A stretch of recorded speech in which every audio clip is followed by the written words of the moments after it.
दस साल के बाद जम्मू कश्मीर में होने जा रहे विधानसभा चुनाव को लेकर कांग्रेस और नेशनल कॉन्फ्रेंस ने अपनी कमर कस ली है। दोनों पार्टियों के बीच सीटों का बंटवारा भी हो चुका है। सबसे खास बात तो यह है कि जम्मू कश्मीर के पूर्व सीएम और फारूक अब्दुल्ला के बेटे उमर अब्दुल्ला ने भी खुद के चुनाव लड़ने का ऐलान कर दिया है। इसे उमर अब्दुल्ला के यू टर्न के तौर पर भी देखा जा रहा है, क्योंकि उन्होंने ही केंद्र शासित प्रदेश की विधानसभा सीट से चुनाव नहीं लड़ने की कसम खाई थी।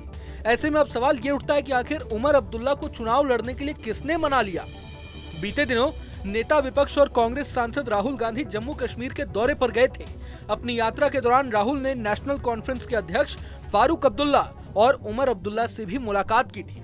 इस मीटिंग की तस्वीरें भी सामने आई थी, जिसमें फारूक अब्दुल्ला और राहुल गांधी के अलावा कांग्रेस अध्यक्ष मल्लिकार्जुन खड़गे, कांग्रेस महासचिव केशव वेणुगोपाल, जम्मू कश्मीर के पूर्व सीएम उमर अब्दुल्ला समेत कई और नेता नजर आ रहे थे। माना जा रहा है कि इसी दौरान राहुल गांधी ने उमर अब्दुल्ला से अपना डिसीजन बदलकर उनसे चुनाव लड़ने की गुजारिश की होगी। ऐसा इसलिए भी क्योंकि राहुल गांधी हर हाल में जम्मू कश्मीर में बीजेपी को हराना चाहते हैं, और अगर उमर अब्दुल्ला जैसे कद्दावर नेता विधानसभा चुनाव नहीं लड़ते तो इसका उनके अलायंस पर बुरा असर पड़ सकता था। जानकारी के लिए बता दें कि जूनियर अब्दुल्ला ने 2020 में कहा था कि जब तक केंद्र सरकार जम्मू कश्मीर का राज्य का दर्जा बहाल नहीं कर देती तब तक वे चुनाव नहीं लड़ेंगे। दरअसल 2019 में धारा 370 के निरस्त होने के बाद जम्मू कश्मीर को केंद्र शासित प्रदेश के रूप में पुनर्गठित किया गया था। इसी के बाद उमर अब्दुल्ला ने चुनाव नहीं लड़ने की कसम खाई थी। बता दें कि जम्मू कश्मीर विधानसभा चुनाव में बीजेपी को हराने के लिए राहुल गांधी अपनी कुर्बानी देने को भी तैयार हैं।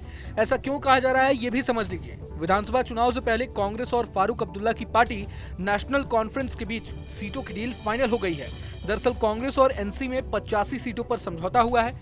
सीट बंटवारे के तहत जम्मू कश्मीर की 90 विधानसभा सीटों में से कांग्रेस 32 पर चुनाव लड़ेगी, वहीं नेशनल कॉन्फ्रेंस 50 सीटों पर मैदान में उतरेगी। लेकिन खास बात यह है कि इस गठबंधन में नेशनल कॉन्फ्रेंस के खाते में ज्यादा सीटें गई हैं, जबकि कांग्रेस को कम सीटें मिली हैं। इसके अलावा सीपीआईएम और पैंथर्स पार्टी को एक-एक सीटें मिली हैं। वहीं 6 सीटों पर फ्रेंडली फाइट होगी। मतलब ये तो साफ है कि बीजेपी को हराने के लिए राहुल गांधी ने अपना कद घटाने से भी परहेज नहीं किया है।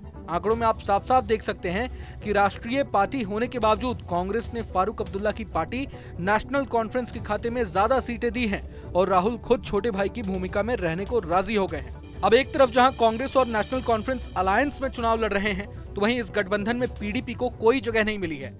अब ये देखना दिलचस्प होगा कि महबूबा मुफ्ती की पार्टी विधानसभा चुनाव को लेकर क्या रणनीति बनाती है। बहरहाल इस वीडियो पर आप क्या सोचते हैं हमें कमेंट बॉक्स में जरूर बताएं। अगर आपको ये वीडियो पसंद आए तो लाइक करें और चैनल को सब्सक्राइब करें। वहीं तमाम बड़ी खबरों के लिए देखते रहें न्यूज नेशन। न्यूज नेशन अब व्हाट्सएप पर खबरों के ताजा अपडेट के लिए न्यूज नेशन के इस क्यूआर कोड को स्कैन करें।